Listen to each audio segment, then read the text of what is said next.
racing, late night religion, turn one terror, full sin decision, 3 wide dive, prayer on the break, metal on metal when the halos wake. Some guys go racing, wheel to the floor, no patience, with the light and digital scars, we crash like gods, and we learn to fall. Some guys are racing, laugh through the wrecks we're making, as we see the flag go, we taste the wall, we scream one night, sometimes we fall.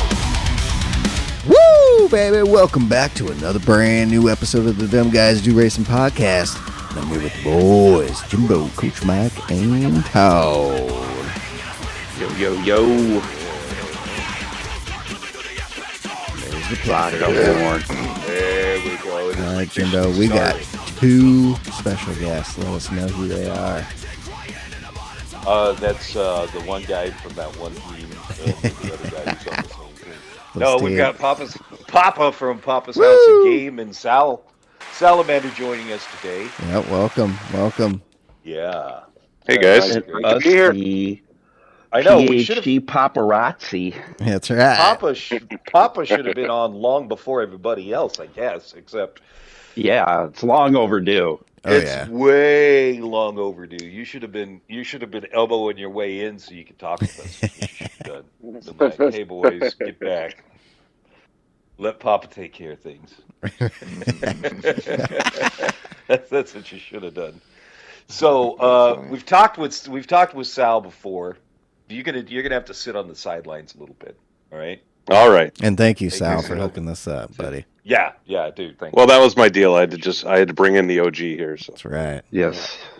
I know, but I mean, he is technically up amongst us. He is OG because he's the eldest of us all. But, He's older than me. He is. Hard to believe, but yeah.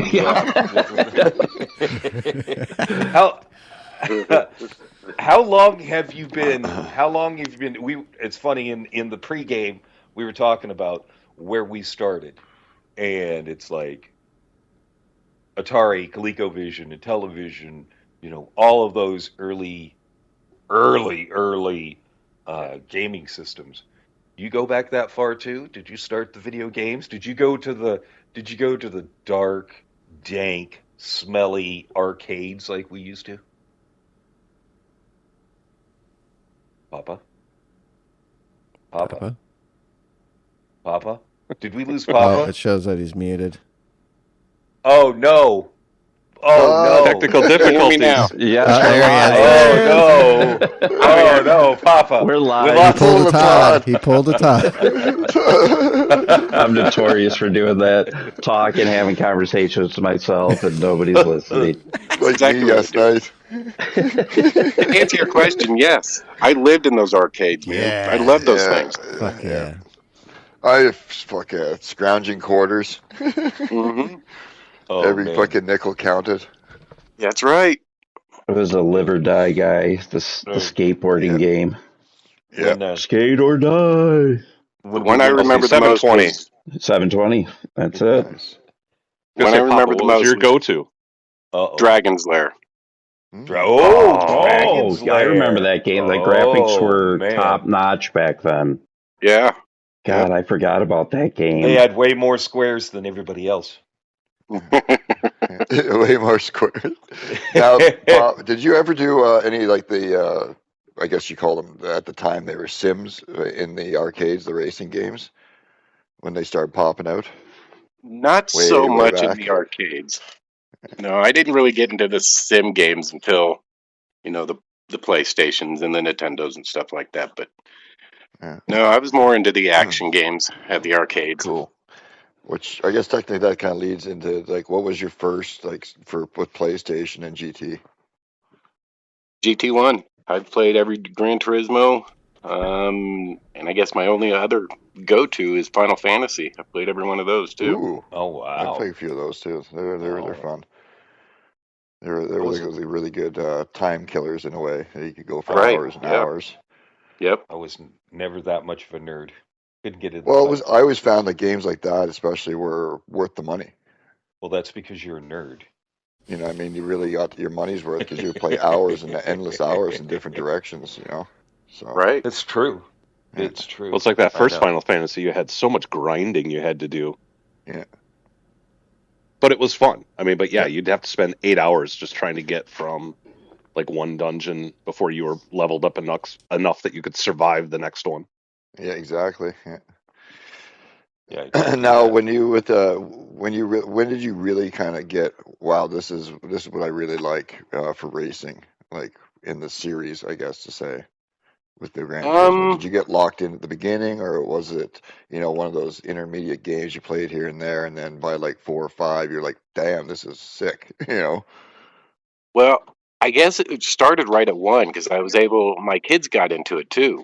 So it was something we all sat around Oh. with the kids and just racing, taking turns racing on the tracks and, the game itself. But man, we had a blast. So we were pretty locked in since GT1. Nice. Now, when did you first get on like a wheel and stuff? What was it? That's fairly new. I didn't really get into it to the extent I am now except maybe 3 years ago. It was after During Gran Turismo COVID? even started. Yeah, pretty much. Yeah. Same. Yeah. So what Yeah, I wheel guess- did you end up Yeah. going with? Well, my first wheel was still on the PS4, and that was a Hori, if I recall. Oh, Okay. But my- yeah, I know one of those, the one of the Amazon ones. Yeah, it was a really cheap one. Then my first one I bought after that was a Thrustmaster, and that gave me major problems right off the beginning. I ended up just shelving that thing, and I had a subscriber, PHG Lyric, who actually donated his used G29, and I used that thing for a couple of years. Okay. Excellent. Nice. G- Workhorse. G29. I think we all went the G29 route. Yeah. No, Sure no, did. we did Oh, not. yeah. No, Jim we did didn't. not. Oh, No. Jimbo, yeah, that's He was the right. only Jimbo one. splurged Yeah. and went Fan Attack. That's I right. went from the 27 to the Fan Attack. I went from the 27 back in GT4. Or is that the 25 in GT4? I think it's 25 in GT4. And that was the last game I played for Gran Turismo, and then I got Sport and went straight to Fan Attack and got the CSL Elite. So, yeah. Which then what which are I'm you- rocking. Yeah, what are you which Mike is rocking right now. What are you using right now, Papa? I have the CSO Elite with the F1 wheel, Nice. It works great. It works does. great. It does. and that was another donation from another subscriber, Rick Shear, that threw that my way. So Nice. That's Yeah. great.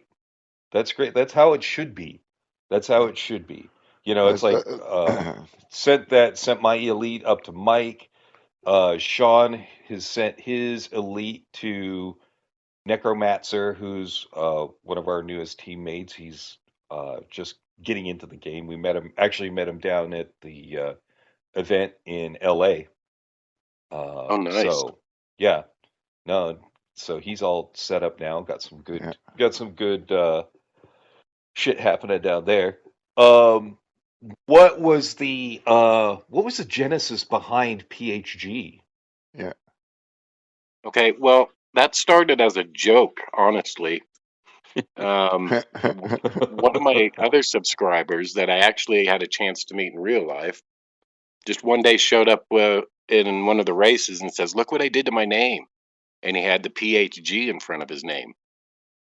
And it was like, oh, I got to do that too. So I wasn't even the first PHG member. I was actually the second. It's like, That's amazing. That's and look great. where you are now. What, almost 2,000 subscribers? Almost 2,000 subscribers, and we have right around 100 PHG team drivers. Wow. We need to do I see. I would have guessed there was more than 100 because anytime Yeah, you go to everywhere. dailies or Yeah. Man Your Nation, there's always a couple like PHG members in the lobby. But wow, that's amazing. Yeah, it's been a fun little journey, that's for sure. That's so Yeah. wild. I mean, I'm sure you never expected it to get that big. Oh no. And it like blew up overnight. It was Yeah. crazy. It was crazy. That's cool. It's though. been funny Well, that's being a one of the reflection of PHG you. drivers. Yeah, I think watching that's Papa kind of blow up and be along for the ride Right. for his own thing. Yeah, Which Sal, is really cool. he's one of the OG PHG team drivers. I mean, we went from like 2 in one day to like 50 a month later. Wow. Yeah. that's It was crazy. crazy. Yeah, it definitely blew up. Yeah, and then it's like, okay, well, now what do I do? Now I've got 50 team drivers. What the heck do I do with all Right. these guys? Yeah. Yeah, you so gotta what think what that- is the process to become a PHG member, and how does one become one? There really is no process. If you're interested, just shoot me a DM or ask in chat during the live stream. We had to actually appoint a recruiter, Mhm. Leo, who goes through and just talks to everybody. The big thing is to maintain our motto of great racers, better people. If you can't do that, then we don't want you, basically. Nice. But Yeah. there's enough PHG, like you said, there's enough PHG drivers that if somebody's interested, we just ask the community, what do you think of this guy Yeah. or girl? We've got Yeah. women too, so. Oh, cool. Nice. Now, And if, do you not say police it, but like how do you police, the Driving standards. the standards and the people using the handle, the PHG handle, inappropriately, I guess, Word of mouth, basically. If somebody sends me a direct message in Discord or through the PlayStation or even a text message on my phone, I mean, I'll look into the situation and we'll kind of decide as the PHG officers, as a group, we'll decide, look, is it time to let someone go? Is it time for a suspension? Is it time for a warning? We just kind of police it all ourselves. Well, thankfully, it's been super rare that we've even had to do that. I mean, that's the beauty of it. Everybody who's on the team seems to want to be there because of the motto, that they don't Yeah. want to be involved in the drama, that we're there just to have fun and to have a good community, which is, I mean, Papa, correct me if I'm wrong, but that's kind of what we started as. It was less of a race team and it was more of just a community and, Right. Or a brotherhood, so to speak, and sisterhood. Right. But we all just are kind of after the same thing, and that's Hmm. kind of where the PHG World Series, genesis too. Shaggy wanted to make something, and there's no prizes on the line. We do it for fun, and we get an incredible turnout every week. Yeah. And it's for that same reason that we all just like to race together and have a good time. Right. Nice. That was- So that Shaggy was the- was Shaggy, I was going to say how the instrumental on that where'd that come from, the World Series and like developing that. I think Shaggy just got bored. And then the next thing you know, he's approaching us. Look, he's put an exhibition season together just to see how it worked out, and the attendance was amazing. So our second season, we made it official and did like a manufacturers thing. Everybody picked manufacturers, and we raced 9 races, and that turnout was amazing. This season, we're into season 3 now, and it's all Group 3 cars, 7-race season, and we're getting ready to head into race round number 5, Red Bull Ring, 30 laps with rain. Wow. Woo, with rain. That's a fun one. No, yeah, I'll because be I used to honest- race with Shaggy and Nations and Manu, and yeah, I don't see him as much anymore. I think he's more dedicated to the PHG World Series and racing in that.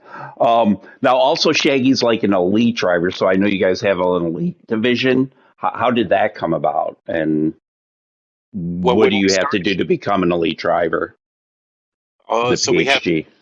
3 just divisions. asking for a friend. We have our elite division, which is basically all our A+ drivers.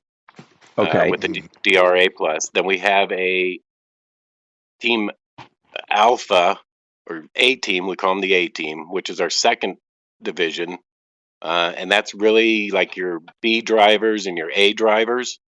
And then we have Team Bravo, who are like C and below, people that are just getting into the game. And what works well with all of that is like the elite drivers will help the Team Bravo drivers in coaching and assisting them and getting them better. So obviously the goal would be to have 100 elite drivers on the team, but Hmm.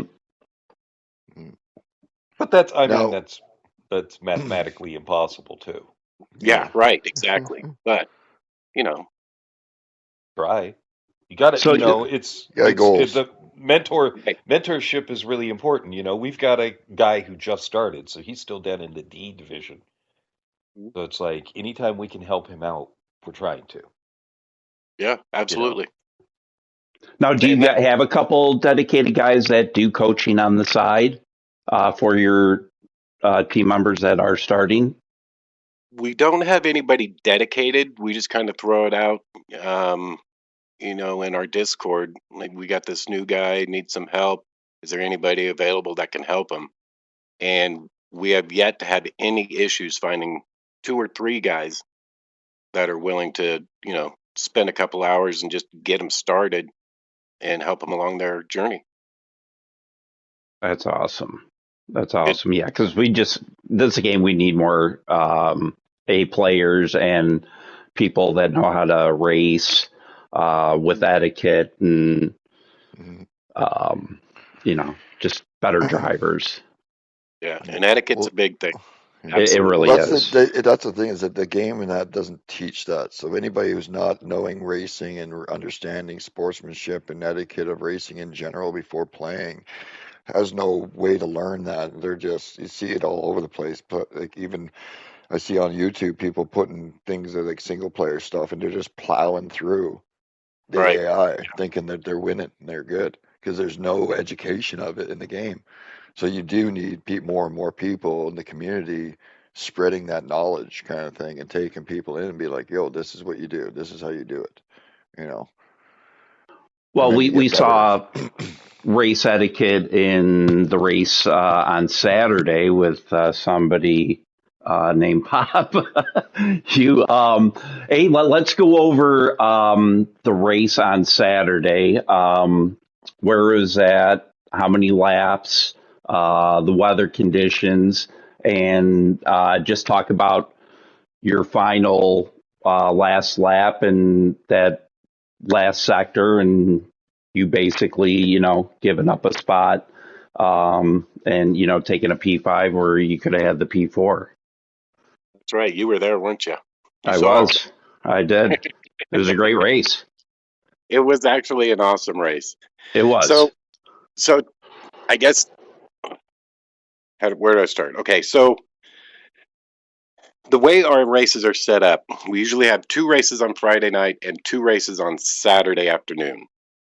We have enough drivers and qualifiers that we can fill up 14 driver lobbies. So that is all determined on which race you're in. On Tuesday nights and Wednesday nights, Shaggy will actually hold qualifying sessions. And your qualifying time is what puts you in which split you will be in 1, 2, 3, or 4. So, and the reason we do that is some people are good at one track, bad at another. But with the qualifying format that Shaggy's put together, you have all the people, like the top 14 times of those 2 nights, Tuesday night and Wednesday night, will be in split 1. And then vice versa. The slowest 14, we have a 56 driver capacity maximum. So the bottom 14 will then be in split 4.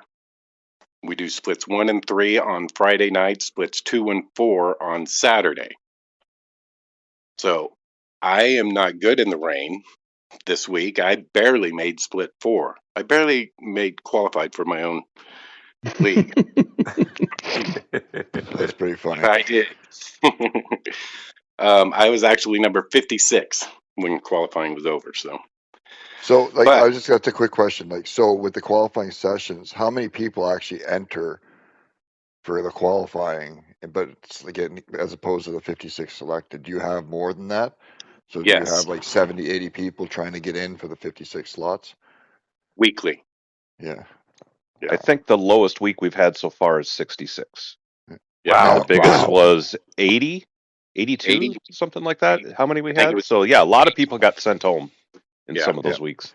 Now, do you, as the namesake of it, get a The or do you fall? proprietor. Yeah, do you get a buy, or do you actually literally have to qualify as well? Like, if you don't make it, you're out of your own. We have to qualify. Yeah, perfect. So that's, I mean, I just making sure like people understand there's no bias. It doesn't matter who you are, even the big guys. If they make a mistake, they don't make it. Well, too bad for you this week. Yep, exactly.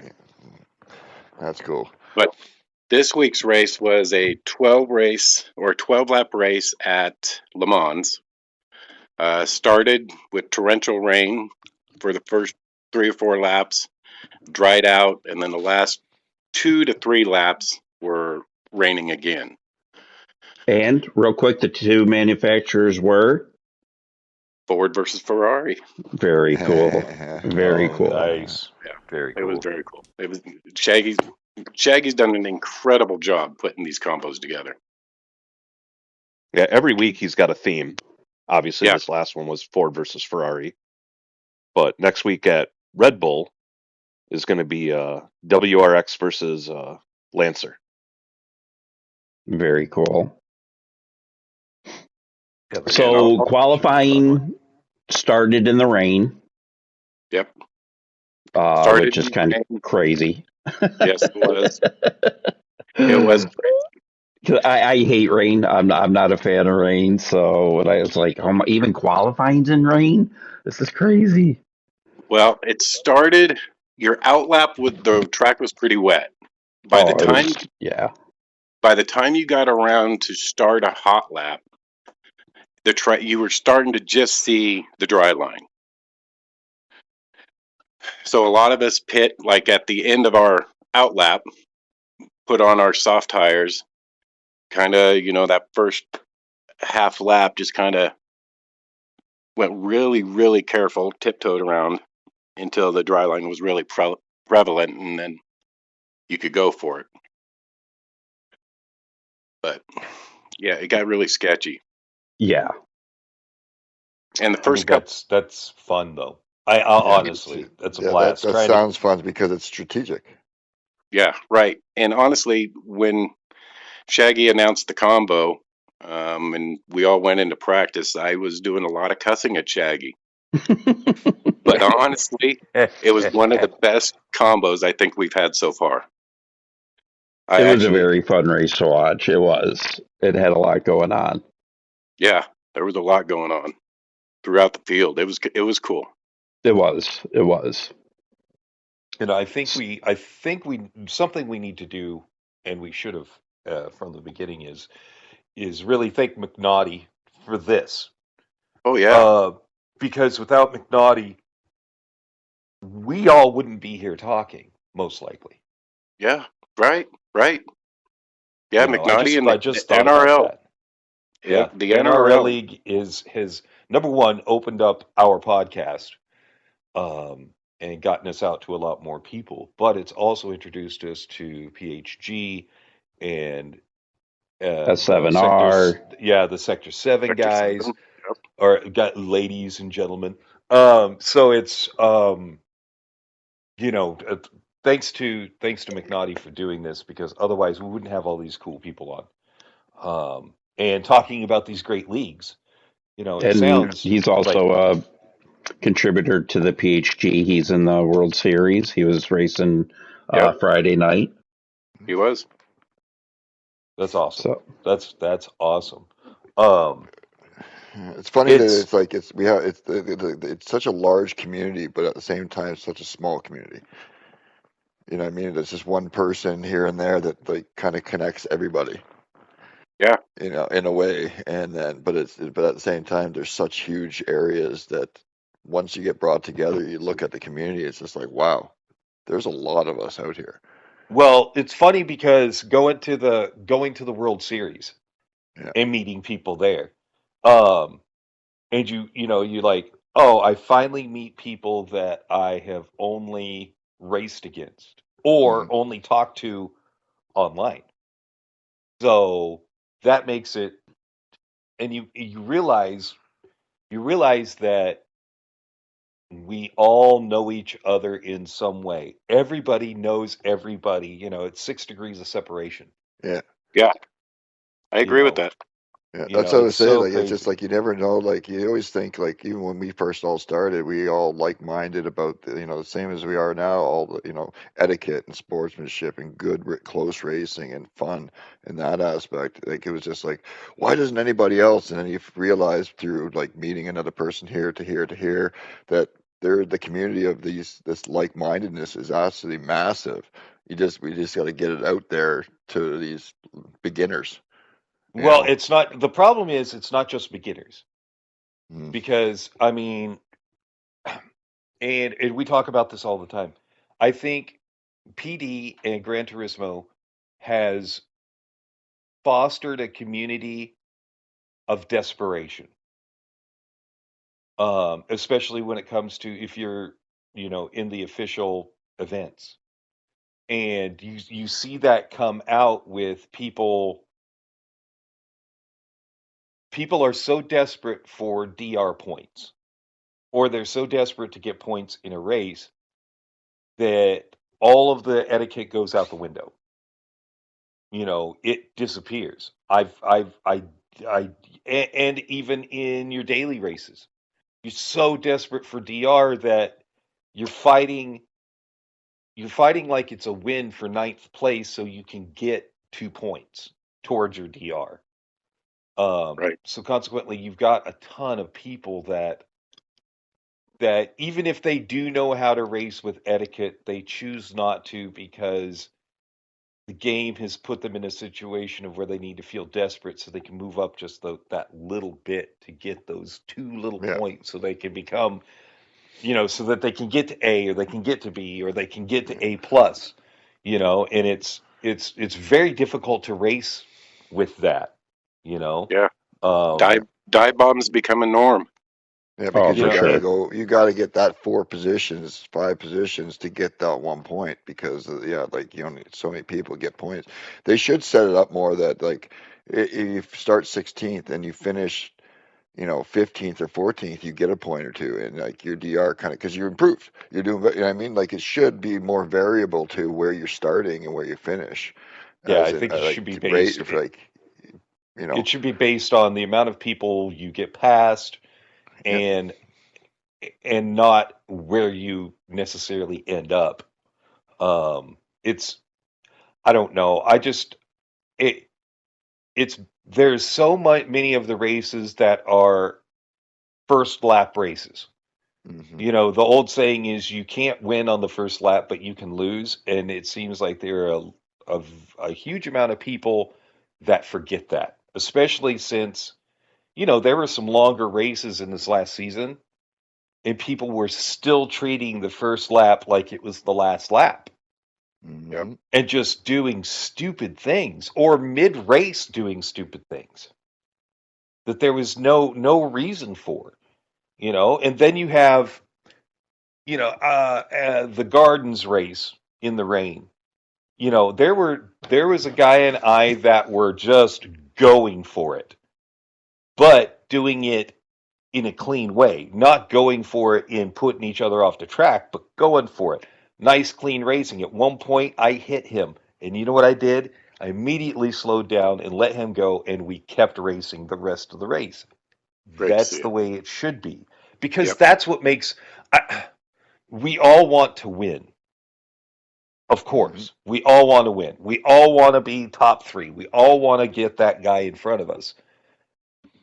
But I think what we forget is we have the most fun when it's door to door, using your brain and your skill to either keep the guy behind us or get in front of the guy ahead of us.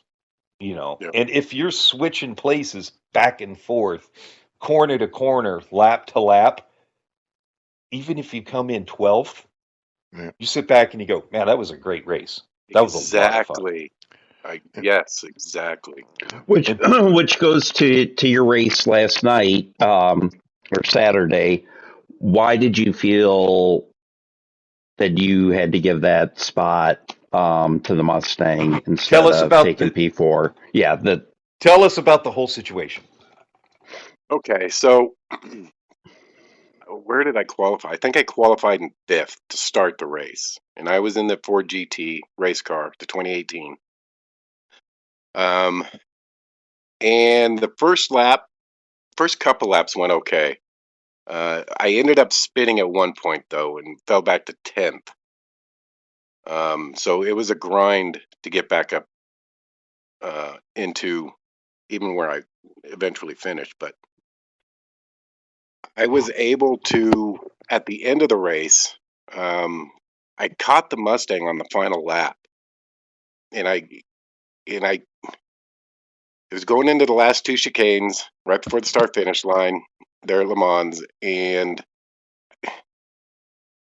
I don't know. I felt like I crowded him a little, and I wasn't sure if I pinched him, if I just wasn't sure. And I would rather finish a race in fifth instead of fourth and feel good about it than have that doubt or guilt that I took somebody out or bumped him off the track and cost him the position. So without knowing and without being able to see the replay, it just, for my own morals, I let him have that position back. okay. Now, did you go back and watch the replay, and I are you did. happy with your decision? Well, I don't know. I felt like looking at the replay, I felt like I had the position and it I was thought my you line. did. Yeah. But I do feel when I turned back to the right, I might have pinched him just a little bit, but he was able to hold on. And I got to say, I don't remember who it was that was driving that Mustang, but I was very impressed that Mustang was up in the top 5 to begin with. Oh, for sure. He was the only one. Yeah, I think he was the only one all week that drove Yeah, that. yeah. It was basically a Ford GT fest and a couple Ferraris Yeah, sprinkled in. yeah. Um, so I just, again, for my own morals, Yeah. and again, for the PHG motto, great racers, better people. Yeah. I felt Todd better made. giving. Yeah, well, that's just I said you felt better. Todd said, asked what the question was, something was it not like, did you feel good about your decision after looking back at the replay? Well, realistically, you got to be good about your decision, feel good about it because you, regardless of the situation, took into I may have not done anything wrong, but I may have not given enough room, pushed it like, Right. kept him like so. Because of that, you did what you did to correct the situation. And even if you look back realistically at that and say, oh, I did everything proper, I didn't have to give it back, you should still feel good about acknowledging that there was an issue possibly. Whereas there's Yes. so many people that would be like, well, I didn't really do anything wrong. And then look back and be, oh, okay, yeah, maybe I did. Well, you right away saw the situation and been like, okay, there could have been an issue. Hey man, just go. I'm not. It's no big deal.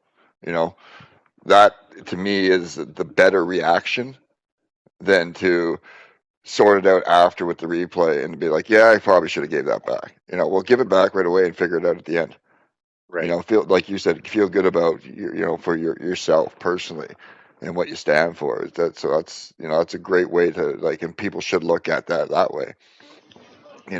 Not just Well, a analyze lot of people were, afterwards. um, notice the move and, saying that it was good for you to to do that during the live feed and everything. Yeah, yeah, Um, which kind of goes to stewarding. Who does your stewarding, and how does that mm, process work? If there is an incident, how do people report it and get it justified? So on our Discord, we have an app where people can submit tickets to have a situation or an incident reviewed. And we have a team of stewards based on this team of stewards is involved with different teams or not a team at all. That way we can try and keep things biased. So if it's a PHG incident, we'll have somebody from FAF look at it, or Okay. that way we maintain a bias. But this whole stewarding thing was put together by Oak. He's a team member of MMR, and Okay. he has streamlined this thing, put together a rule book, and this kid has done amazing work on this stewarding process. Well, Yeah, you it's have to. crazy what people in this community have done. Again, as far as leagues or stewarding and just rule sets, it's amazing. Sal with the Joker series and yeah, what people are able to come up with and do. It's amazing. Salamander's been an intricate part of this whole PHG World Series itself too. He does a lot of the background, keeping us all in line to make sure that this thing keeps flowing. I mean, he's got Google Docs, and he has hours and hours of putting this league together to make sure it runs smooth. It's Now, amazing. It's amazing. is Shaggy, is he the one that does pretty much just all the testing, or does he have other people helping him with testing and seeing what fuel and tire rate should be and laps, or is it just pretty much all Shaggy doing that? It's pretty much all Shaggy do. Okay. I mean, Wow. he's already got season 4 put together, which will be a multi group, group 1 cars and group 3 cars, if I remember right, all on the same track at the same time. He's got that put together. I'm pretty sure he's already working on season 6. Wow. I mean, he is Okay. just Wow. he is all about this league racing, and I personally I can't thank him or appreciate the work he's put into this any more than anybody else. So That's awesome. That's great. Yeah, I mean, the only thing that makes the league so successful is that we have so many people that all have their own roles and have their own expertise that has really been put together, and it's kind of been, sort of this lightning in a bottle that we've found the different people with their different skill sets to put this on. yeah, Shaggy puts in so much time, and like Papa said, he's pretty much runs the lobby, comes up with the stuff. The whole broadcast part really kind of came up as an afterthought. Like nobody even asked for it. I know I was there at the beginning, and I think there was a couple other people, and it was around the same time. I think we had just wrapped up NRL season 3 or something like that. We're like, we could probably do that too. Maybe we should give it a shot. And a few of us got together. It's like, well, let's try that. I think we were partway through our first, kind of inaugural season before we even tried running our first broadcast, and it was very hodgepodge put together. Mm-hmm. And we've just been continually refining it. We've been bringing in more commentators, some that are brand new to commentating, and others that have experience on it. And we've been able to mold, some of the newer people. And we've learned so much about how to do things in Discord and Stream Elements, and there's some very obvious inspiration taken from both NRL and IRO and some of the other leagues that we've been a part of, but we've tried to make it our own as well. We've brought in graphic artists. PD Snow from Vex Design helps with a lot of that stuff. Cronation has come in with his graphical expertise to help out as well. Pink Mish has really been helping out with a lot of the website stuff and has helped make that design better. And then Tuzzenbox with helping with the scoring. And there's people I'm forgetting. But we just have an incredible team of people that have been put together to make this run smoothly. And we feel like every season we've leveled up, and we want to continue to do so. Oh, it's a great production. Who's the gentleman that Papa that does the songs for your intro and outro and So Cold Blight, God, a couple years ago, he's got his own YouTube channel, but that's all he does is music. It's great. And one day, And one day he just sent me a song, and it was like, holy crap, this is possible. Yeah. And then, I mean, he sent me enough songs. I probably could have had 5 or 6 full records. So, I mean, but now, The songs he comes up with are amazing. well, and now I've been kind of making my own songs.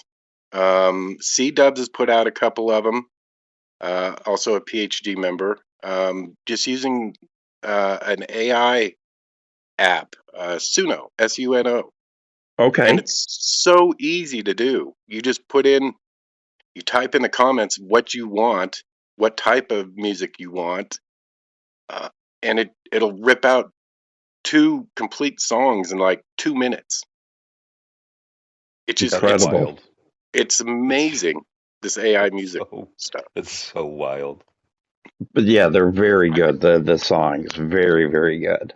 I'm I addicted know when to I it. started my Joker series stuff, Cold Blight made me a few songs, and Papa's spit out a few of them for me as well for that. So Yeah. it's really fun putting in a theme.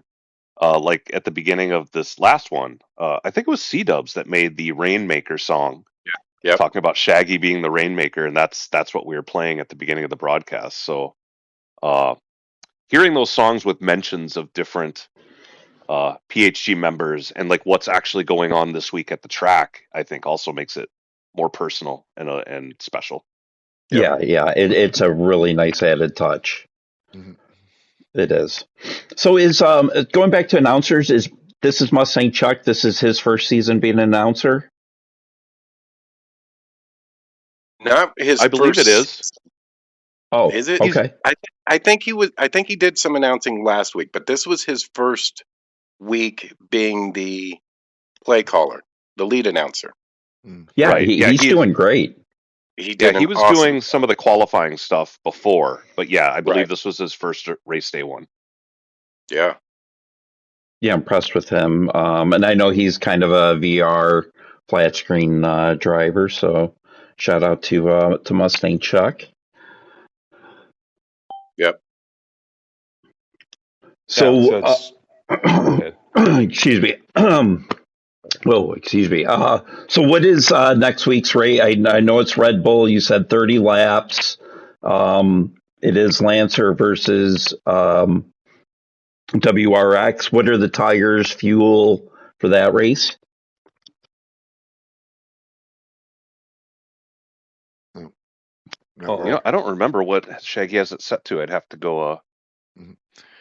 check the Discord Mhm. to get all the details. We need to get generally after we get done with an event, we kind of let the weekend for everybody for us to kind of Unwind and unwind and everything, and then we end up getting the website updated with the details generally Monday. So I okay. haven't looked at it. I don't remember. It's Now, posted in the Discord. with your week to week races, and that, like in the build, like so different people get in and out of it. Is there like a ranking point system thing like that to see kind of, you know what I mean? How does that work? Or is it just week to week things? Champion of the week Well, kind of thing or whatnot? yeah. So the pre-qualifying into the splits determines how many points you can get. So it's very much modeled kind of like GTWS in that aspect. You know, the Mhm. split one drivers can get more points than the split two Yeah. drivers. So week to week depends on what split you end up in, and we do have our leaderboard. So we do Yeah. keep track of points and all that stuff. But you know, there's certain drivers that are always in split one, Yeah. and then there's a bunch of drivers that kind of float between split one, split two, split three. Shaggy's also allowed that because we do it on 2 different days. We do it Friday night and Saturday midday for scheduling purposes. So if somebody, let's say, qualifies in split one, but they're busy Friday, they can't race, they can voluntarily drop to split two to race on Saturday. They sacrifice points doing that, but at least then they Okay. can still race rather than just having to drop out. Okay. That's Yeah, cool. So that and they'll still get points though. yeah, Yes, they still exactly. get points. They just don't get The maximum they they're should yeah, have. they're not Max. in that max range where they could have been, but they still get to race. And there's a Yeah, lot of people perfect. that do that. They either switch days or they just have to drop out entirely for personal reasons, whatever. So with the seasons, how long is the seasons? Last season was a long one. It was 9 races and then a 4-race final, so it was 13 Okay. races. It seemed to go on forever. This season is 7, and I believe Shaggy's already teased season 4 as also being a 7-race season. That's probably going to be our sweet spot. Okay. I Now, agree. so that basically has the league has the ability that even the top splitter could have a bad week, not qualify necessarily at all, lose out on points, but and carry it through the season, like so that there is a real jump like up and down in the point rankings over a season. So you could literally not even qualify and be like out of the hunt for the championship because you had one bad week, correct? Well, not necessarily. We also taking a page out of GTWS. Of those 7 races, only 5 of your races count. Oh, okay. So Okay. so if you have a bad race, that's just one of Or your throwaways. okay, so Or if if you you do need to miss miss a it, race. yeah. Yep. Okay, that makes sense. Yep, you Okay, can that's either cool. miss That's 2 cool. races or 2 bad ones. So people still kind of end up where they They should be. should. Okay, that's But if cool. somebody's obviously running part time, they only run 3 races. Well, yeah, they're going to be You're gonna down the have some order. But zeros and shit. Yeah. to your point, if somebody who is a top split guy ends up in second split for 3 races, yes, could certainly experience a bigger drop in points. Yeah, okay. I like that. I like that Interesting. how it is like that whole drop a race, but like multiple levels of splits that you could end up in good or bad weeks depending on your qualifying. Like Papa not barely making it in because of a rain race, like kind of. So he might be maybe he is a really good driver in the dry and he's in the top splits.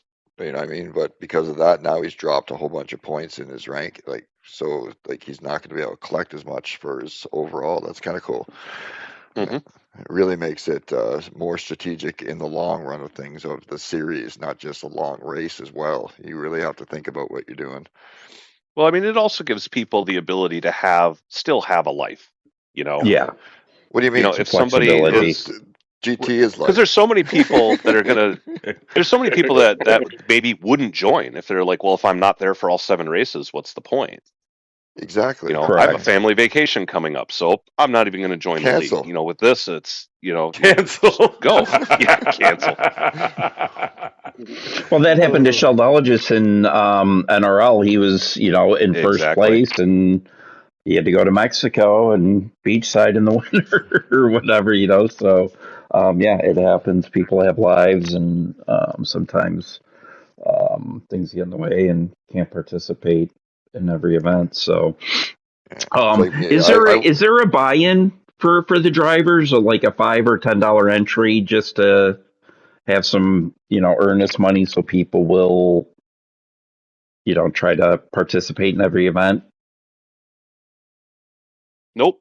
No, Okay. there isn't. There's no buy-in. There's no, um, no. It's if you want to race, come join us. and it sounds like it doesn't matter. Like people are racing no matter what. Like Yeah. like it sounds like you guys are having a pretty good time of keeping your lobbies filled. Yeah, the It turnout's been just seems like incredible. more and more people are more into lobby team races versus doing dailies or nations or manual. Yeah. Well, I think that's because you end up with cleaner racing. Yeah. You end up with people that are Yep. being, you have stewarding. You have to keep a standard, and it just makes it nicer when you can race other people that are just as clean as you, and if they're not going to be clean, they get popped for it. Yep. That's Exactly. that's why people want to do lobby racing. It's cleaner in general. Yeah. What would you say the percentage of people in the series are compared like daily to leaguers? You got more people that do league races, do you think only, or do you have a more of a mix of everybody does dailies, this, that, and the other thing too? I don't know. That's a good question. I mean, you still have the people who like their dailies. Um, man, it's been almost a month since I've done a daily race now. Hmm.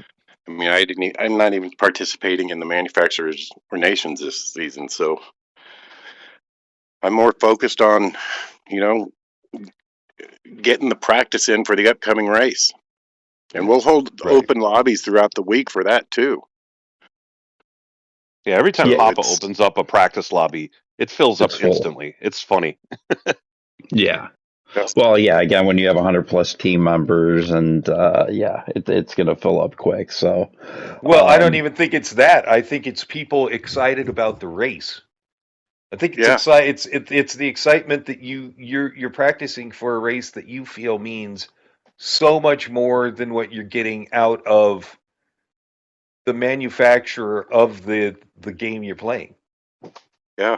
Well, and I think this season has really brought people out of the woodwork too. The talent level that we've had this season has gone up crazy. We've had a number of rounds here where the qualifying time from first to 56th is only like 2 seconds. Like Wow. it's Yeah, it was incredibly tight 1.8. qualifying. Yeah, 1.8 one week we had seconds. 1.8. We've had it where split two, all of split two is separated by less than 0.3. Like That's incredible. it almost requires the practice at this point. At least if you're going to be in the top 2 or 3 splits, and people take that seriously.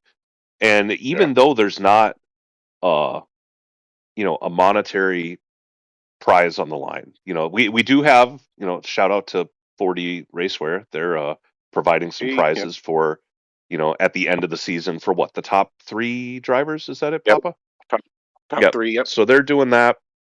But most people aren't even racing for that. Like, we know who the fastest drivers are, and the vast majority of drivers know that they're not in the running for the prize, but they love the racing. They love the racing that much, and putting in the practice and keeping it close has kept it more and more fun. Like, everybody's bought into what this is about, and that's, I think, what's made it successful.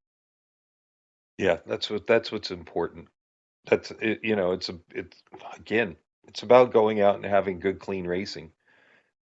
And I think part of it too is just enjoying the people that you're racing with. That's a lot of Absolutely. it too. Absolutely.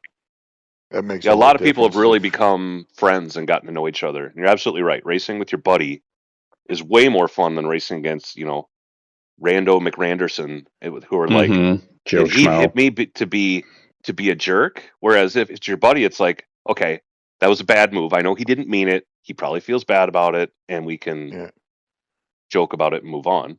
Yeah. Well, not if Right. it's Mike. Well, Mike usually means it. yeah. Believe me, I've Yeah. had to deal with Mike just diving into corners and smashing me off track before. Yeah. Oh wait, no, that was me on Mike. Never mind. Mike's fine. Well, I got you back, Ed Watkins. Oh, you did. Yes, you did. That's true.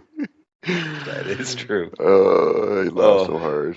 That was amazing, Rick. So can we talk a little about your week in Daytona, 24 hours with TK's Turbo and everybody? I know this isn't your first year. Is this the second year you guys have done this? Second year, yes. And just from all the video clips from you, TK's posts, and it looked apologize, like guys. a I'll be right back. blast. It was an amazing time. It was amazing. So what is race weekend at Daytona? What is it like? Did you get much sleep at all? I did, Like but I'm you're- an old guy, so I pretty much require that sleep. Yeah. What's it like running around with the kids doing, staying up into the wee hours of the morning? Do you have to get up and tell them to shut up? Yeah. Used to. Don't have to do that anymore. But No, I'm talking about your friends, not your actual children, your TK's. friends. TK's. Hey, do you know it's TK's. fucking 4:00 in the morning? Do you know what time it is? Papa's got to sleep. Shut up. No, it was actually, we go to the track and back to the campsite, 2, 3, 4 times a day, and the walking gets to you. I mean, it is from the campsite to where we sit in the grandstands, probably at least 3/4 of a mile, if not a mile, Oh wow. each Okay. way. And it wasn't the lack of oxygen. I mean, going from Colorado to Florida, there's plenty of oxygen for my lungs, but Hmm. the lack of physical activity I do while I'm at home compared to those 4 or 5 days there in Daytona is freaking amazing. The difference. I mean, my Well, Well, I feet, can. my legs just hurting. oh, I'm sure. Yeah, yeah. Well, the rest of the country was freezing while Florida was like 65, 70. Yeah, the rest of the country was in a deep freeze. And yeah, you guys are in t-shirts and shorts and, nice weather and everything. So, yeah, we were definitely jealous. And the food you guys were eating looked amazing. Just looked like a really cool setup, and you guys were having a blast. It Right. really showed in those shorts and video clips you guys kept posting. So, do you guys plan on going next year? Yes. Plan Okay, on getting one next year, and we've already got a few more guys that are interested in themselves coming or bringing their families down. Or, I mean, and it not just our group there at the campsite, but the other people from the community that you meet. We met Left 36. I met Ghost Viper Racing. okay. Didn't you We guys meet Dave also? Dave the lawyer? Dave, Yep, Schechter. okay. Yep, Schechter, yep. yep, yep. Excellent. He showed up at the camp and spent some time with us, and I mean, it just, other than the group of guys at the camp, there was probably another 10 people there at the track that we got to finally meet and shake hands, and which is always good to put personalities, because your personality changes from what you are in real life to what you do on YouTube channel or a Twitch channel. Correct. I mean, so to actually meet somebody in person, face to face, and get that feel of who they are as a person. I mean, even if it's only a 15-minute meeting, you make that connection with who they are, Mm-hmm. and it's amazing to go through those experiences. Yeah, I, definitely. I think what was really funny was meeting McNaughty. McNaughty is McNaughty on and off, except he's a little more I crazy than believe you that. think he is.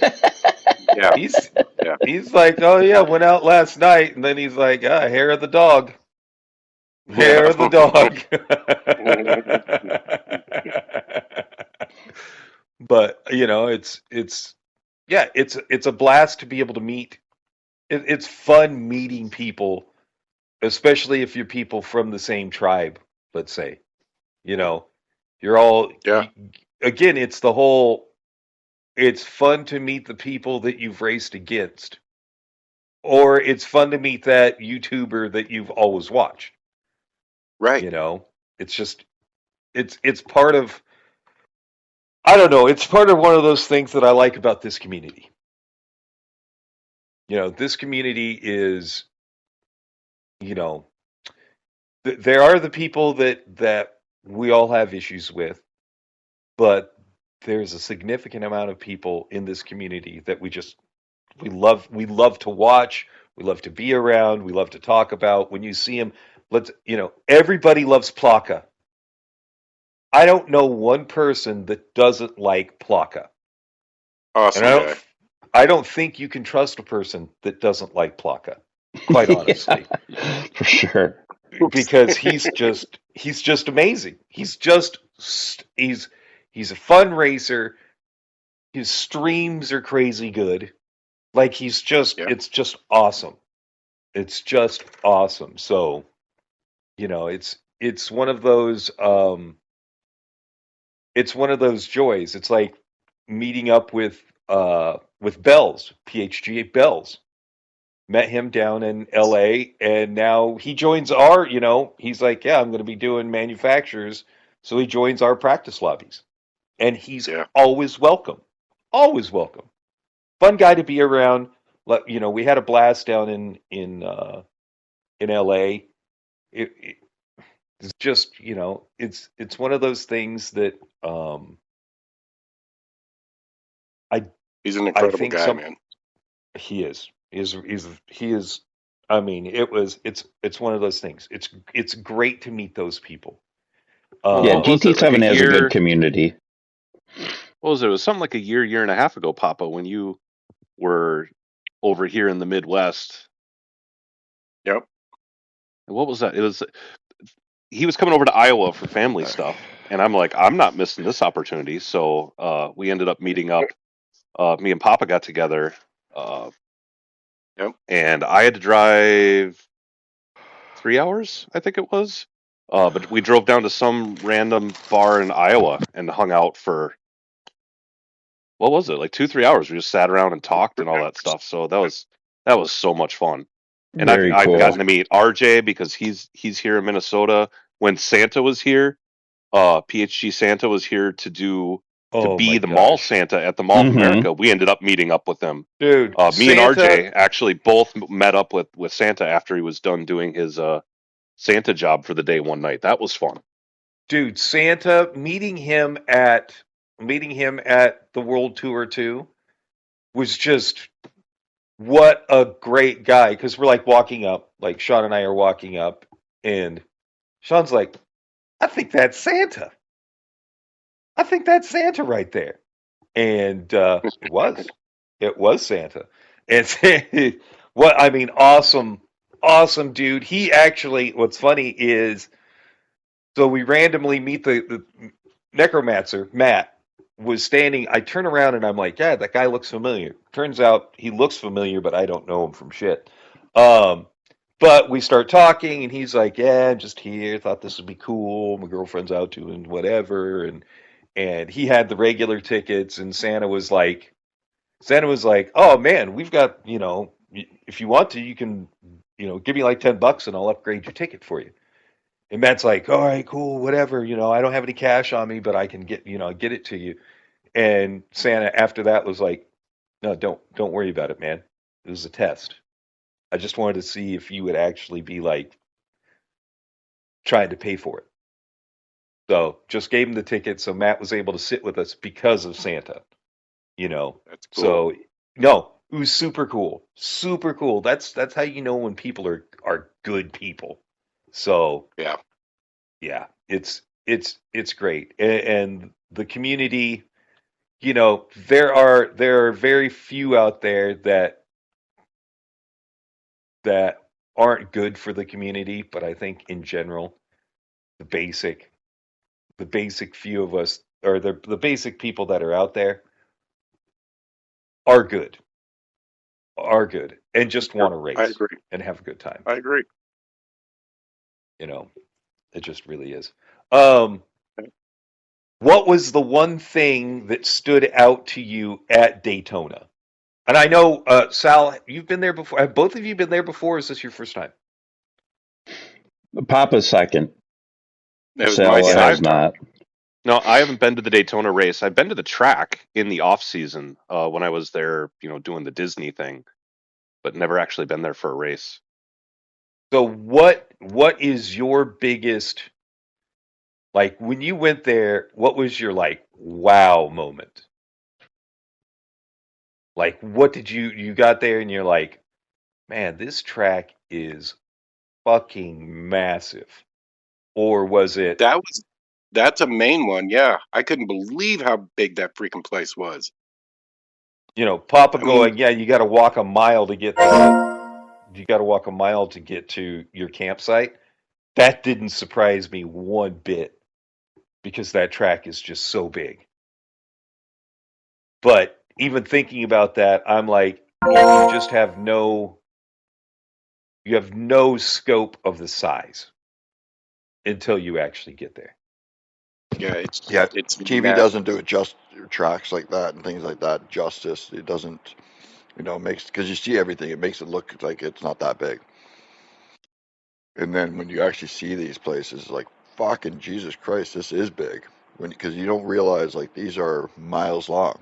So it's like that does cover a huge amount of space.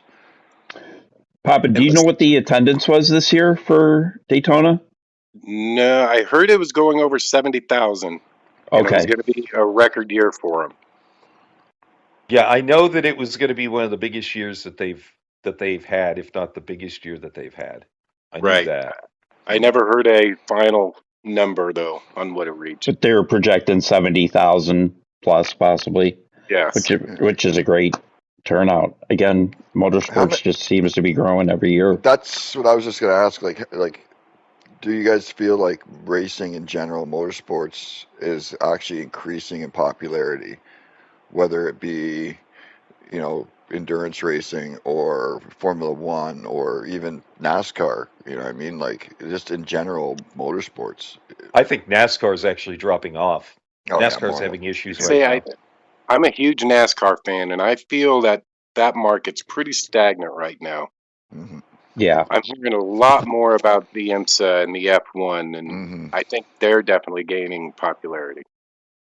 Yeah. I Well, think some the of that problem. might have to I do with think NASCAR's rules are shit.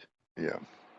In I know. my opinion, right now, I don't like the way they points race. I just don't. It's not interesting. Well, they changed a bunch of stuff in this off season. It's no longer a win and you're in playoff. You can still win 5 races like SVG did last year.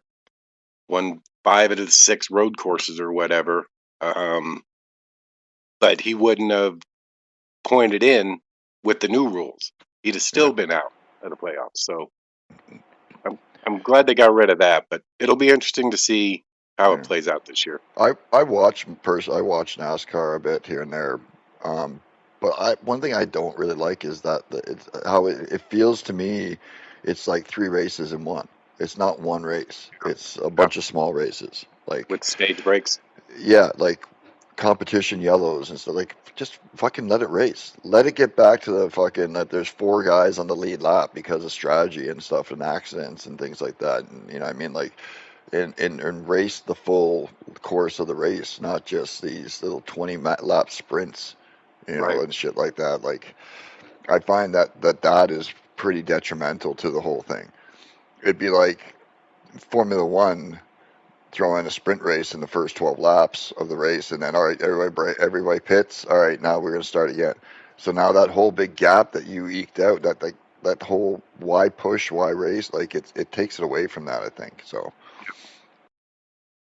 Sal, you were going to say something about NASCAR? Well, actually, I was going to say with The IMSA racing. being more on the rise, I think that might be a bit indicative of, the different communities and all the sim racing that's happening. I You know, agree with the- that I 100%. agree. The fact that people have rigs and are doing all these different tracks and stuff like that, that it's a little more relatable, I think, in some way. That and the cars you see. I mean, NASCAR used to be that you saw cars that you also saw out on the road. Correct. Yeah. And that's not necessarily You the could go thing by. anymore. Mhm. At IMSA, I mean, other than obviously the prototype classes, all the cars are stuff that you see out there. I mean, Yeah, you may right. not see very many Lamborghinis and Ferraris, but they're cars that actually exist, Yeah. and you can drive them in a game. So it's more relatable. It's more fun to go watch that stuff. And I've heard a number of drivers and commentators in something like IMSA talk about or use the phrase the golden age of racing for them. Like it Yeah. really is. Well, I shooting believe, off. like you say, because of the sim community as well, but I believe with the pro racers and drivers pushing the fact that, yeah, we don't get a lot of track time, so the sim is our go-to. Oh, why? Oh, because it's very relatable. Oh, so my sim now it makes the sim racing people more apt. Oh, geez, this is the same as them. Oh, I'm going to do it. Right. So it really does help build and spread everything community-wise, because you do have actual drivers doing these races saying, yeah, I get in the sim and I practice because it's pretty much the same thing without the G-force. Well, there's been more and more sim racers actually making it as Yep, professional whole cross, racers yeah. as well. Right. How many That people too. can play, NFL Madden and end up out on the field? Like Yeah, that never exactly. happens. No, Well, no. I don't know about you, but I'm built like a lineman. So am I, but Yeah. that's a problem. But yeah, I mean, the fact that you could do it and actually make something that, there's people, they take their sim racing even more seriously. And I remember listening to the commentary during the Daytona race, the commentators were even acknowledging that it's becoming more and more of a thing. And it's because the reason they were saying it was the sim racers learn all these skills without all of the different feedback that you can get. You're not getting the Yeah, no, G-forces that and all was that in stuff. that was in Correct. one of the lower races. In one of the what was it? It was The Mazdas or something. Probably the Mazdas, yeah. it But was yeah, no, you're yeah, it absolutely might have right. been the Again, it's all Mazdas, but that's through exactly feedback what it through is. the Through steering your wheel. hands. Yeah. Yeah, and hands and stuff. Where Right. So you put a sim racer Impressive into a real information. car, and now they're getting more information that they're used to, and they're naturally better. Whereas you take a pro driver and put them behind a sim rig, and all of a sudden, a lot of that feedback is taken away from them. That they actually struggle. Like pro drivers have a harder time sim racing than sim racers have a better time pro racing. correct.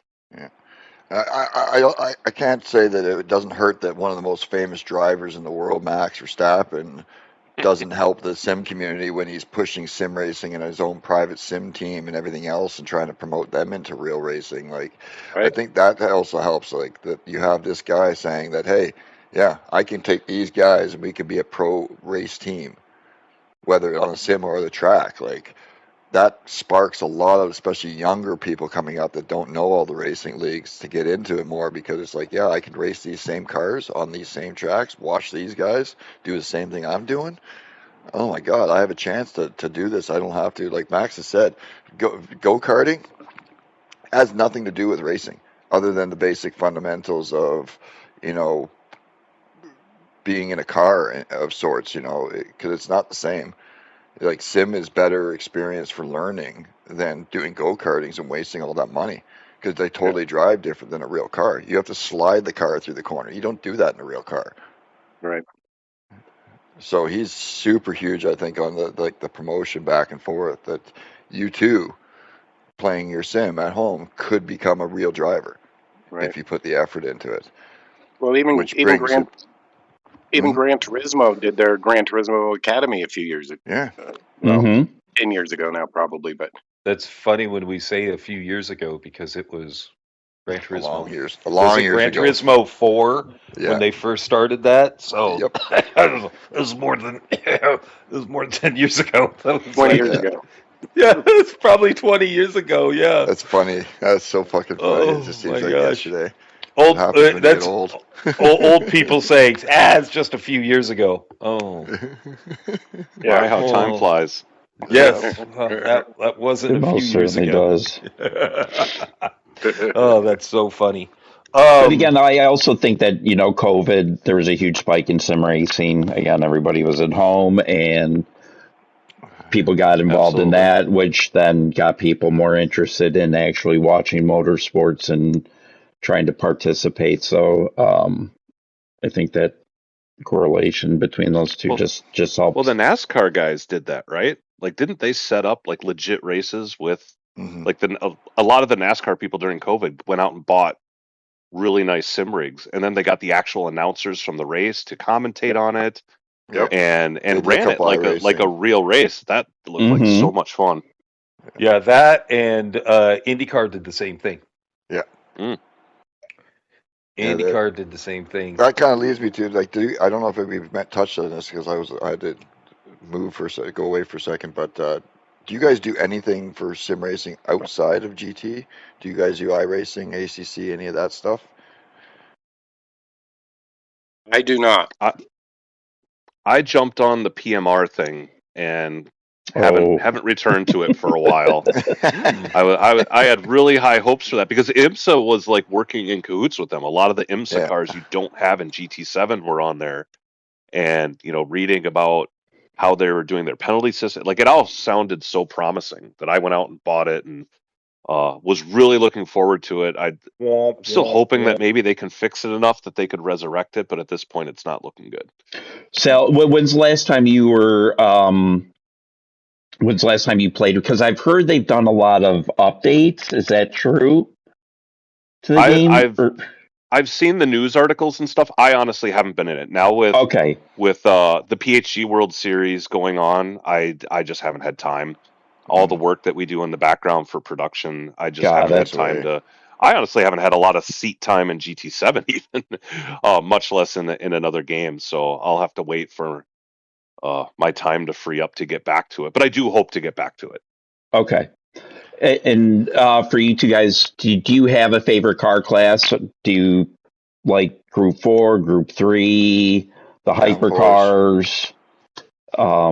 If you had a favorite class, what is your favorite class of car in Gran Turismo or in racing in general? In GT7, my favorite would be Group 2. I really love the Group 2 cars. Mine too. Really? Excellent. Group 2 is a lot of fun. However, I am a fan of the McLarens in Group 3. For some That's reason. your go-to. Your go-to is the McLaren? Yeah, and I don't know why. It's not really that good, but I just for some reason I just like the McLarens. And the Beetle. I love the Beetle too. You do drive that a lot. I was gonna say, don't forget about the Beetle. Yeah. What is it about the Beetle that you like? Just its driving characteristics, the way it sounds? When I first started using it, I loved the way it sounds. And honestly, at the end of Sport and at the beginning of GT7, the Beetle was a very viable car almost everywhere you went. Then they had that first or second physics change, and it's just been went pretty crappy. You just couldn't control the thing anymore because it was so torquey. But you used to be a big fan of the Audi too. Yeah, the Audi TT. Love the Audi TT. For Group 4, got it. Nice. But Salamander, what's your Group 2? That's your go-to? It's the one I like the best. Honestly, Okay. I kind of like both ends of the spectrum. I love Group 2 because of the high downforce, but I also like Group 4. And to take another step down, I love driving road cars. I mean, the reason I fell in love with Gran Turismo in the first place was driving all those different road cars around. Got it. Now, with Group 2, they have the 2016 cars, and then they have like the 2008 and the 1999 cars. Is there a specific group do you prefer the 2016 Group 2 cars, or do you just like all the newer Group 2 ones. cars? Okay. I like the 16, yeah. Yeah, same. Like the NSX is kind of one of the go-tos. Right. That one's fun to drive. I also like the RCF. Me too. And the GTR. Yep. Yeah, big fan of the Group 2. I wish we would get more daily races. I have a soft spot for the RCF because my one and only win in NRL came in that Group 2 RCF at Dragon Trail. Nice. I mean, you got to hold on to those. You got to hold. Yeah, I refuse to change the livery on that car. Yeah, that's funny. It's funny because my boyfriend's like, "Are you superstitious?" I'm like, "You bet I am." Oh yeah. You bet I am. I do things. When it comes to sports, I'm a superstitious person. Yeah, I have a couple of cars that still have some fairly old liveries on them that'll stay that way. Speaking of liveries, does he do all your liveries, or do you guys kind of make your own? We have a lot of livery designers. I mean, RJ is one of the best. He is. And a lot of people go to him when we want something that looks next level for sure. But you go through the PHG World Series. I mean, we always kind of make a point at the beginning of qualifying. During the outlap, we go and kind of show off everybody's liveries. And there's a lot of talented guys out there that do that stuff. Yeah. Certainly. Yeah, RJ, if you're listening, we need you to do some PDX liveries, please. Oh, sorry. Guess you're not getting any more liveries. Well, RJ, he's top notch at it. He is so good. he does videos and just his liveries are top notch. So if you're bored, RJ, and you're listening, feel free to make a PDX livery for us, please. But just throwing it out there. Um, cool. Yeah, it's good to have multiple people being able to do liveries for you. And Yeah. I mean, Well, and in the P- World Series too, we've got so many different teams. Each team seems to have kind of their go-to guy right. that makes stuff for them. Like VIP, they have matching liveries for all their cars. That's kind of their thing. mhm. FAF likes to come with not necessarily matching liveries, but ones that are at least of similar design.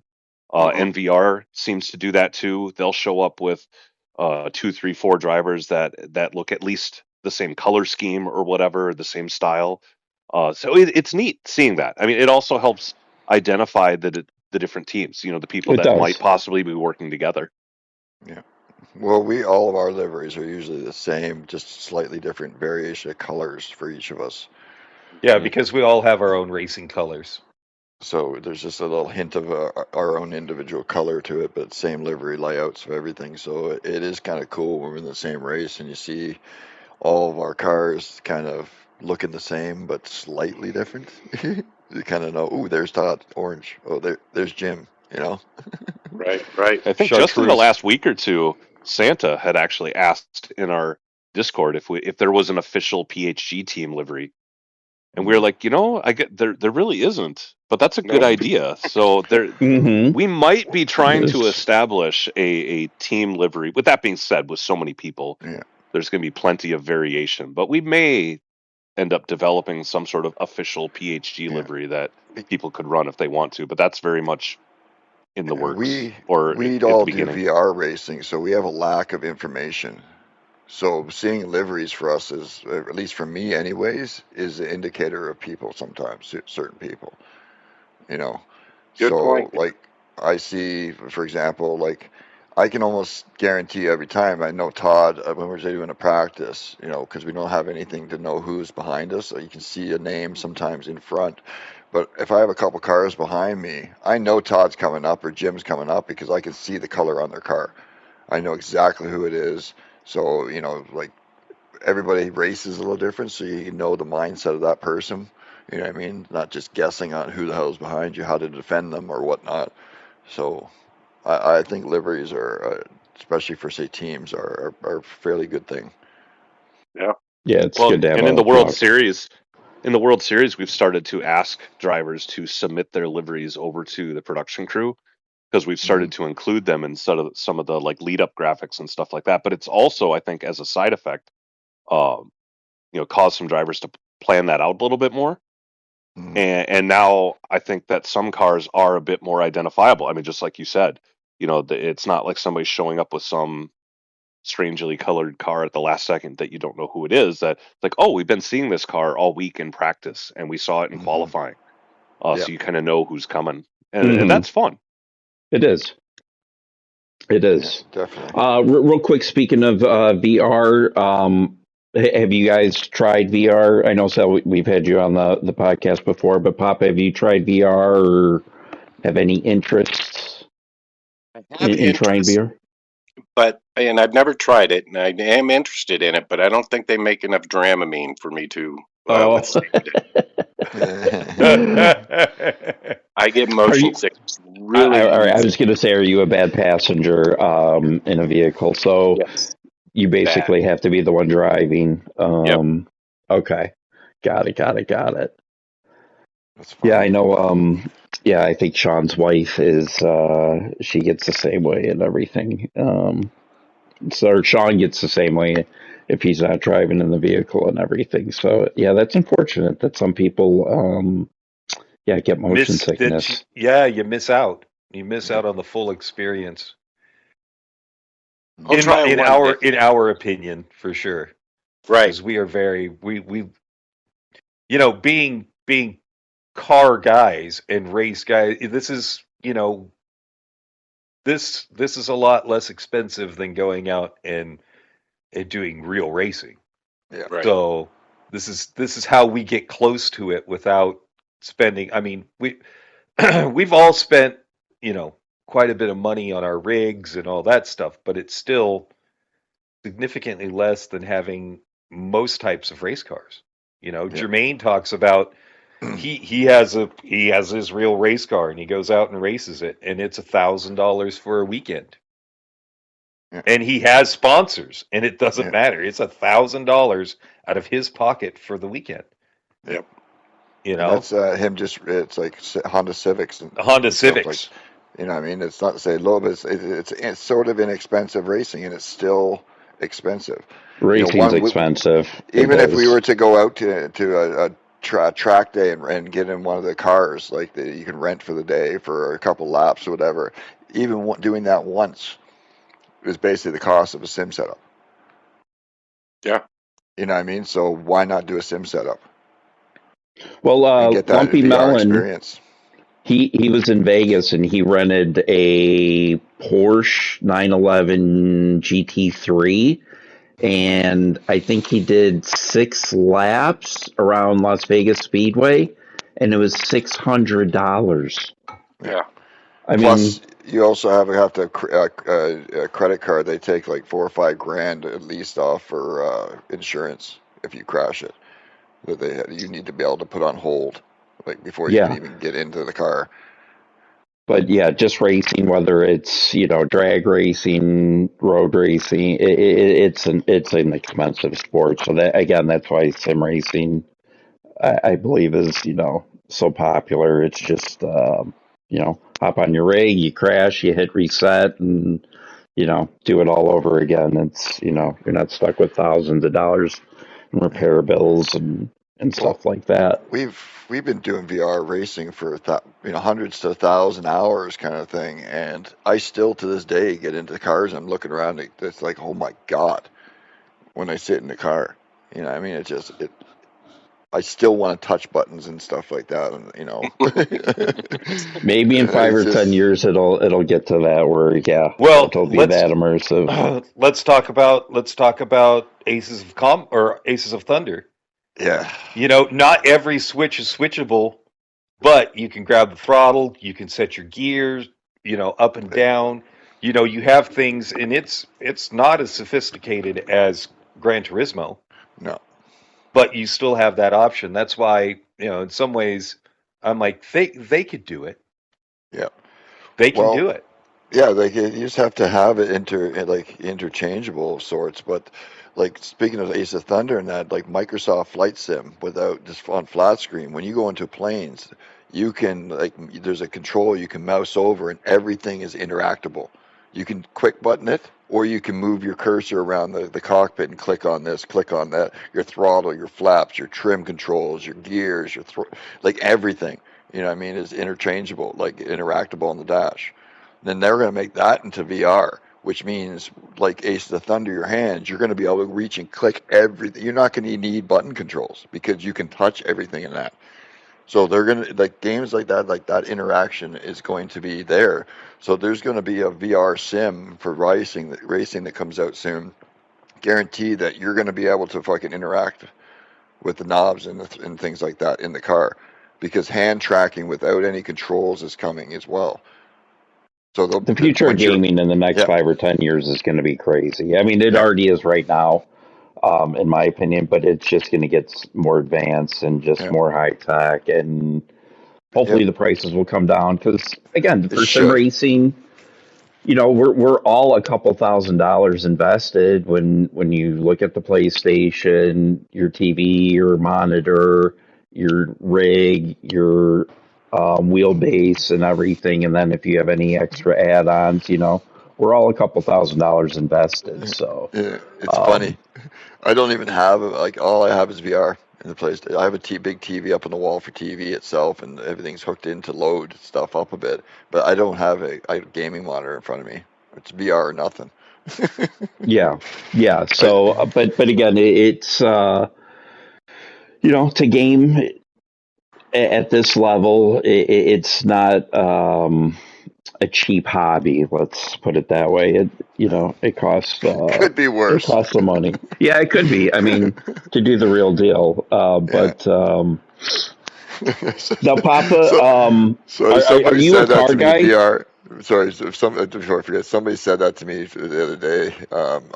That's not a bad hobby to have. And I was like, yeah, it could be worse. I could have a heroin addiction. Yeah. Yeah. But Because there's Papa, crackheads everywhere. So are you a car guy? Are you into cars in general? I am into probably more the looks of cars. I'm not a huge mechanic. I never Okay. enjoyed it, never liked it. Um, I'm, but I'm still stuck probably late 60s, early 70s muscle Muscle cars. cars? Sweet. Nothing wrong with that at all. Did you have a favorite muscle car from that My era? my favorite's a 67 GTO. Oh, sweet. Very That would be nice. that would be my dream car right there. Okay. that's, Excellent. that's not a bad dream car to have. No, Pontiac GTO. That is not a bad Not at dream all. car. I Now, would. I what made was you get like, into that car? Why is that your favorite car? Honestly, I don't know. It just my stepdad was a huge car guy, huge mechanic, was always into cars, always had the magazines, hot rod magazines, and all that Mm-hmm. stuff. And I, don't- I always drifted towards the Pontiacs in general. But then something about that '67 GTO just really, I don't know, just grabbed my attention, and I really want one. Okay. Again, not a bad car to want. So good choice. Cool. Salamander, do you again? I know we talked before, but what's your favorite dream car or The Countach. I always had a Lamborghini Countach Countach? up on the wall, the like 85 anniversary edition. I had that. It was like I had a ton of car posters on the wall when I was a kid. That was the one that was framed. Oh, all right. Okay. I did. I Excellent. had a lot of posters on the wall too of cars, but it all depended on what the girl Look like. standing next to. came down to the model. Yeah. oh, that's funny. Excellent. Excellent. That Um, is so funny. yeah, I always had the So, Lamborghini. are you guys going to be participating in the Nations Cup at all, or are you just sticking to the uh, PHG races? Right now, I'm just sticking to the PHG races, only because, I need the practice to keep up with the field, and I'm having to work a lot to make up for some lost finances recently in my life. So I'm doing a lot of work and a lot of PhD World Series practice and racing. That makes sense. Understandable. Yep, very Yeah, I'm kind of sticking understandable. with the league stuff as well. I mean, PHG is actually running two teams in the Gran Turismo Sprint Championship, which is an offshoot of IRO. Yeah, Uh, yeah. Sector 7's running that sprint one, and we've actually got two teams in there. So I registered as a driver for that one. But with that and all the production for the PHG World Series and Got running the limits. Joker Series, I don't have any time to practice up for Nations or Manu or dailies or any of that stuff. Now there is going to be a Group 2 race in Nations this At season. Fuji. Yeah, at Fuji, just so you Oh, guys really? know. I don't know if it's on a Wednesday or Saturday, but Saturday. it is a Saturday. Okay. Yeah. So in case you guys want to do that. Ooh, Um, Fuji, good race right there. Yep, exactly. So maybe one you just want to whatever, just kind of jump in and do. Yeah, that's one thing. League racing again, I think takes precedent over a lot of people doing manure nations. They just find it better just to stick with the league racing. I Well, wish there's I so many could. good ones now. There You know, are, there I mean, the really are. PHG World Series. I know NRL. I believe is going to be firing up as soon as the PHG World Series is done. I think McNaughty's Mm-hmm. about ready to announce those dates, and then Shaggy's already talking about running another PHG World Series season as soon as NRL's done. Joker I know series. Joker Series is every month as a monthly thing. And then VIP Racing Team, they're going to be starting up a league probably like in Q3. Mm-hmm. So they're a little ways out, but they're starting a league up too. And from the sounds of it, that sounds really exciting as well.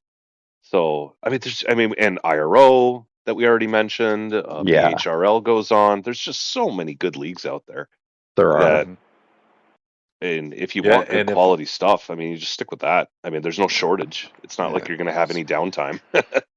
Sounds For like me, our like, little I'm- Toddlikins is going to be racing in Yeah. the Sprint League, the IRO Sprint League too. Yes, yep. Stig twisted my arm. Well, speaking of twisting your arm, I need to get you guys into the Joker Series. Yeah. You guys See, need my to come problem run is that. I work 6 days a week, so it's hard for me to commit to anything except for Sunday racing. Even for me, like, it's hard to even make some of the slots for like nations or to even do some fucking dailies at a reasonable time, just because I'm just so busy all the time. I do. To be honest, since like November, I haven't been racing much, like I used to. So, yeah, I do need to get back into the swing of things, as they say, and start racing more and everything like that. So, yeah. So Well, I got an event coming up on Thursday here, and it's going to be another fun one. We just got done doing rain at Le Mans in the PHG World Series. I've got rain at Le Mans for the Joker Series on Thursday, which is going to be exciting. Rain. I hate rain. Tell Now us it about only that. starts with rain. It only starts with rain. All right. So Tell us I think, when you can about the event on Thursday. yeah. So Cars. So I've got it's going to be 20 laps. So this is going to be a longer endurance race. This is the race I want to run. I'm not running in it, but this is the race that I wanted. So the February is my birthday month. So this is I'm going to do this event as the one I want to do. So we're doing Le Mans in the rain. We're running the no chicane layout, and the 2 chicanes are the Joker laps. So the cars we're using all can do 195 plus on the straight. So Yes. fast cars, racing tires. Like I said, it's only starting in the rain, and then it is going to dry out and be sunny by the end. Okay. Racing mediums are required. So, but other than that, it's open. People want to run softs. People, obviously the rain tires are an option, but I believe I timed it out. The event itself, like the actual race, is probably going to be an hour and a quarter Nice. with 20 laps. I do like endurance races. Yes, and that's the other thing is I had so much fun last season in IRO.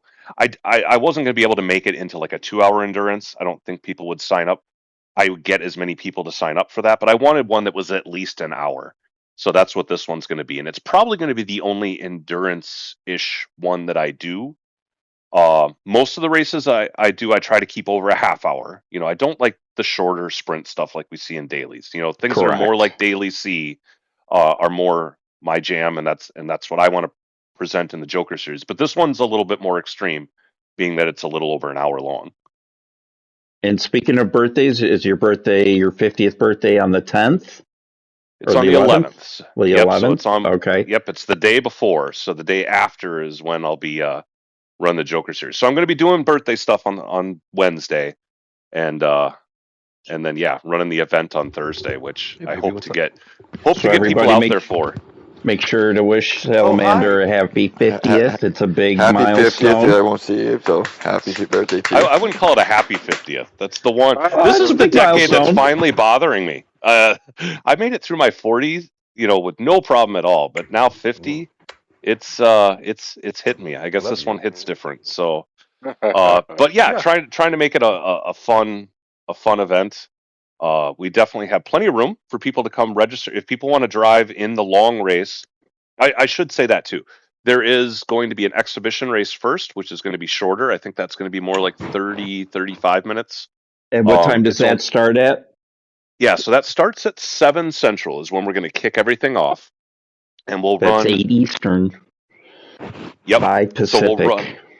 we'll run the first event. I think we're going to do two. I still have to decide if we're going to do two exhibitions and then run the main race. The main race is going to be so long, we might only do one exhibition this time around, and then jump right into the prize split or the main split. That one you do have to register for. I should mention that. So if you go to the pappashouseofgame.com website, you'll find the Joker series in the events. And if you go to the current event, the Le Mans race, there is a section to register for the prize split or the competition split, where we have 3 of those 40 racewear prizes available. To first and third get a set of shoes, and second gets a set of gloves. Will Josh So Moment be participating? he is signed up, and we need Uh-oh. somebody to dethrone him. He is just on fire, man. He is quick. Gosh. He That loves kid, that Yeah. stuff. He is just, killing it. So, all right. Yeah. All right. Josh Moment will be there. he's one of Um, the newest PHG members too. So yeah. Yeah. So was he on Beehive? Was he a BHR racer and kind of He jumped was. ship or okay. Got Yep. it. Yeah. I think it all started with when we fielded a team, or we tried to field the team for the main IRO, the GTEC, the Endurance Championship. Yeah. He wanted to race with us, and so I think there was some issue where he couldn't. It wasn't an IRO thing. I think it was a BHR thing that you weren't allowed to race for another team or something like that. I don't really know exactly how that went down, but he ultimately moved over to PHG in order to race with us in that Okay. series. Got it. That and we just have an awful lot going on, and he was always looking for stuff to do. So I don't know. Josh should probably really speak for himself rather than me. Sorry. right. Yeah. He's he's dominating. He's racing really, really good. So which is good to see. So congrats to him. Got it. Yeah, Papa. Where can people find you on your socials? Obviously, the YouTube channel, Papa's House of Game. We also have the Discord. And that's really the main 2 places. I mean, we also have the website, but there's really no place to comment or reach out to me there. Okay. Other than through email. But yeah, it's either We do through have the the YouTube link to channel. the Discord. Right. The Discord link is on the website along with an email. So if they want to find a path to the Discord, they can go to the website to find it there. Perfect. Got it.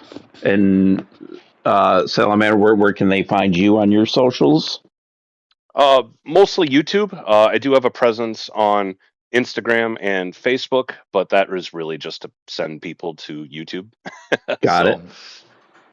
Are you up to are you over 700 subscribers now or As of this morning, I'm at 681, so I'm getting really close. Okay. So let's get him up to 700 and eventually that 1,000 mark. And Papa, I know you're real close to 2,000, correct? Yep. Last I checked this morning, I was at 1,852. Oh, all right. So let's get him up to that 2,000 mark, guys. 2 good guys that are really big in the GT7 community and are great. So if you are looking to join any type of league racing, join their Discord, subscribe to their YouTube channels, and just help grow this GT7 community. I think it's one of the better ones in all of gaming and everything. So Mike, Jimbo, you guys have anything else to throw in there? No, I think we're good. Well, now just quickly run out through some of these things coming up this week. We do have Coach Mike's Corner. My apologies. Yeah, I don't know if Sean's there. Play a little fucking music. Blah blah blah. Coach Mike's Corner. He's been so quiet. I wasn't sure if he was off. So yeah, for just the dailies, I'll just run through real quickly. It's going to be a weird off week. I almost guarantee this. Daily race A is going to be Deep Forest Raceway on the Racing Hards, which is going to be Group 4 cars most likely. And you know what? No, Group 3, I think. one times. Daily B is going to be Red Bull on race mediums. I think that will be Group 4, personally. And then Daily C is going to be Tsukuba circuit on race hards. And I have a feeling it's going to be one of the combination of the BRZ road car and the what was the other one they put in there? Um, God, I can't remember they put together there. Either way, this is two different cars there, and then or the Mazdas, because it's going to be a one The times Mazdas would be great there. 6 times tire. So it's going to be one of those road car combos, I believe, there, which could be fun, could be also carnaging. So the dailies seem a little bit this week. It's mainly, I think, because we're heading into the Nations GT World Series, which, if anybody likes doing these, looks absolutely phenomenal this season. We're starting off on Wednesday at Spa in the F3500B, one of the newer open wheel cars they put in. It's going to be 15 laps. It will be a rain race. It'll be 1 times fuel and 1 times tire on the racing hards and wet tires, obviously. For all indications, say it's going to start in the wet. So that'll be an exciting one, especially in I that car hate that's wet going to get races. It's going to get very, very slippery out there in those cars. And then Saturday we're going to be at the Circuit Gilles Villeneuve for in the Red Bull 2019. It's going to be on the racing softs, and it's also another 1 times 1 because it's only 15 laps, so it's a stupid little sprint, but still could be fun. More than likely going to be absolute carnage if I'm honest Yeah. about it, I because tend to 15 lap agree. sprints I with that, agree. anything on that course lately, people don't understand the complexity of it, and they don't race properly, so it's really bad. It's a tight Um, course, and and people try to pass everywhere, and then the Red they Bull do. 2019s is going to be absolutely bonkers. Chaos. So if you Heavy can survive ghosting, the, Chaos. hopefully, yeah, because I believe so. But it's going to be one of those things. If you can survive the chaos of the first lap or two without getting taken out, you're probably going to be near the front of the pack regardless. So that could be fun. But the Spa one's going to be pretty wild and wet, and then we'll get into the rest of it next week after. So yeah, that's it for me for this week. Some shitty dailies, most likely, all sprint races for the most part, and then some interesting nations. yeah, Um, but also quickly, if you are a VR user and enjoy driving in GT7 in VR, I do suggest spending some money and getting Aces of Thunder Combat, because it is absolutely fucking amazing game, worth every single penny you pay for it. for Um, $30, you can't yeah, beat it. like if you can handle GT7 in VR, you will absolutely love this. The graphics wise, I find very comparable, and just the immersion of flying a plane as like you do driving a car. It's out of this world. It takes a moment. It's not easy. Just like driving cars and GT is not easy. But once you get it's fun, and you can just go fly around. You could do just test flights and fly around by yourself and just see the maps and the layout, like the graphics of it, and feel it. It's amazing. I'm getting It motion is. sickness just listening to you. Yeah, Oh, well, it does. Like that's the Yeah, thing, is you got to get your VR legs as well. It you doesn't. do. Like I was really good with GT7. I was able instantly. I had no problem. Didn't have to stop right. Started playing right away. Got a little bit of wooze for like 2 seconds, and it went away, and I was fine. Same thing happened with this. I got into a plane, started taking off. I was fine. I did a hard bank turn right over the water, and I was like, "Whoa, shit!" And as soon as I leveled off, I was fine. And ever since that, it was fine. But it's insane because you literally you fly, and you can turn and look, and the waves of the water, for example, are moving. Like you can Oof. see, it's not just fixed pixels. Like you can watch the waves moving Heavy across as you chop, do. yeah, Like yeah, you can. it's amazing.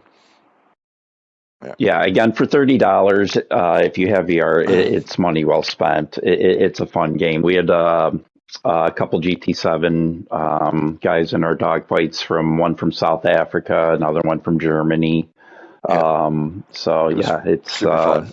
Yeah, a lot of GT7 guys are doing Aces of Thunder. So I saw the craziest stuff flying around dogfighting. Like even if you do get shot down, you crash, whatever. But just looking around, flying around, flipping around with all planes everywhere, gunfire on you. It's so amazing.